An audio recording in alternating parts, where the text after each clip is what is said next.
They made him a reporter's reporter, and I can think of no higher tribute.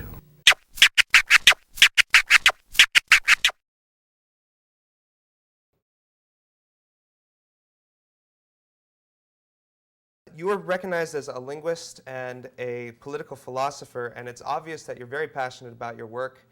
I was wondering, where does the energy come from to pursue these passions so thoroughly and diligently?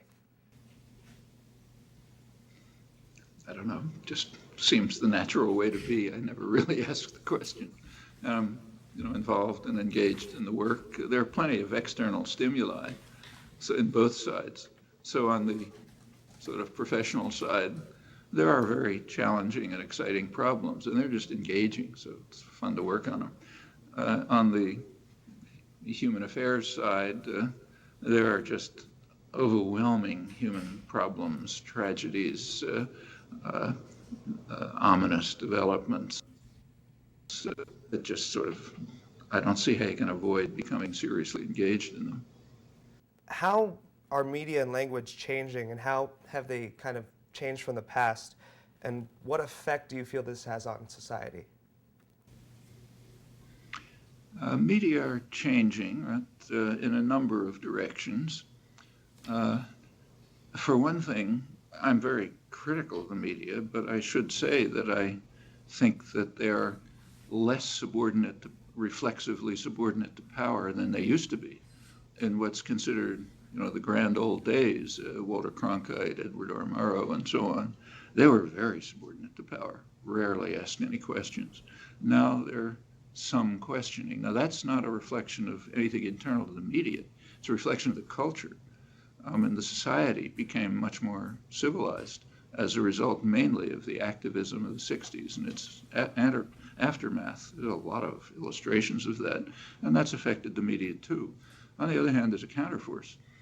Anytime in history that there's a kind of a civilizing effect, which typically does mean questioning of authority, power, domination, asking it to justify itself, there's always going to be a counterreaction, an effort to beat it back, restore obedience, passivity, and authority, and that's going on too. And we're caught between these forces.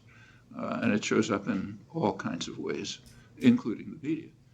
So the media perform in a fashion which actually is going to end up destroying civilization. And you can see it in today's non-news.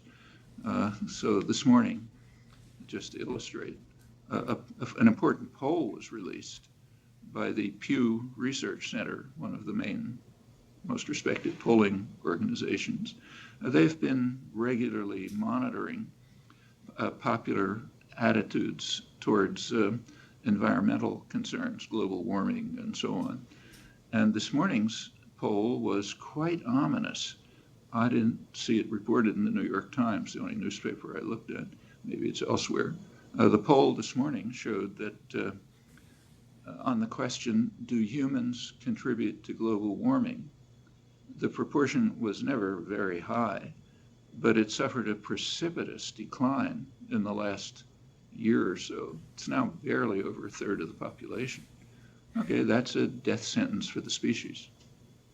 Sure. And why do you think that's because of the way things are presented to us. Mm-hmm. So why do you think that it's changed, the viewpoints changed on environmental issues? I think it's on this. Mm-hmm. Well, it's coming from a drumbeat of propaganda originating essentially in the business world, which is where most propaganda comes from, and being transmitted through various channels, talk radio, Fox News, and so on. And by the so-called liberal media, there's no real response. It's treated as just, there's a dispute. There's a dispute. Yeah, there's a dispute about whether the world was created 10,000 years ago or, maybe 15 billion years ago, and we just present both sides. Well, okay, that means there's no response. And what you get on the one hand is a major, extensive drumbeat of propaganda saying it's all a hoax. On the other hand, you have maybe look it up in Science magazine or a couple of technical articles here and there, and the media treat it as if it's debate. And yes, that's why you get these effects. Now, if we were serious, if we had media that were really doing their job, they'd point out that there's a deeper reason for all of this. I mean, why does Exxon or the American Petroleum Institute or the Chamber of Commerce, big business lobby, why do they want to induce the belief that it's all unimportant? Well, that's because of a fundamental inefficiency of markets, a deep inefficiency of markets, which you may study in, Ec 101, but people don't pay much attention to it. Market transactions do not take into account what are called externalities, the effects on others. So like if you sell me a car, we may make a deal that's good for the two of us, but we don't we don't take into account the effect of the transaction on others. And there's an effect, congestion, pollution, and so on, but we don't price that in. Now, okay, that's just you and me, but when it extends to, the major business corporations, it becomes huge. So Goldman Sachs, for example, does not take into account what's called systemic risk, the effect of a risky investment on the system. That's why we have a financial crisis. The energy corporations don't take into account the fact that they're going to destroy the possibilities for a decent survival. That's just not a calculation. The calculation is let's make the business deals that we can reach tomorrow. Now that's built into markets. And if we have a limited reliance on markets in our society, economic system. It's by no means total, but it's limited, it's there. And to the extent that it's there and it's not constrained, it's a recipe for disaster. What, in your view, is the responsibility of journalists and the media, and what can we do to better encourage them to meet these responsibilities? For media and journalists who have some respect for the freedom that we enjoy, they should be putting these things in headlines. I mean, you shouldn't have to wait until there's a video interview to find out about the, say, Pew poll and the fundamental market inefficiencies that lie behind it and govern the efforts of the energy corporations and the propaganda. I mean, that should be a front page story. This should be a dialogue we're having. Same with every other example we mentioned, and you can go on and on. But that's a lot to expect. For one thing, if a journalist tried to do this, he'd be out of a job pretty soon. The media are power systems. It's not a secret.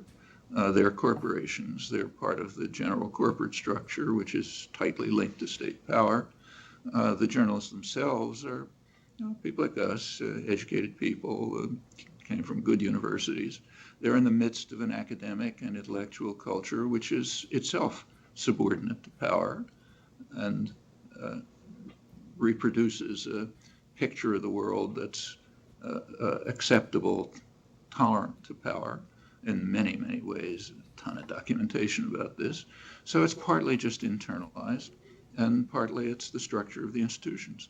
Responsibility of people, journalists or anyone else, is to challenge the institutions to the extent that they can't justify themselves. And these are among the innumerable examples. Touch anywhere you like and you find one.